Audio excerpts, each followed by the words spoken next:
doing good, and then the next thing things go wrong. And you say, you know what? For 1 week I've been doing the right thing. Why is everything going wrong? Sometimes I hear people say, it was better for me when I wasn't trying to do the right thing. Where is God? Why isn't He answering my prayers? And the thing is, what does Paul say to that? In verse 9.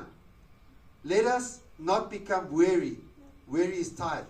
Let us not become weary in doing good. For at the proper time, we will reap a harvest if we do not give up. Let me explain to you that at the end of the day, when you start doing the right thing, there's a temptation to become tired. There's a temptation to say, I've had enough. There's a temptation to say, I've done too much.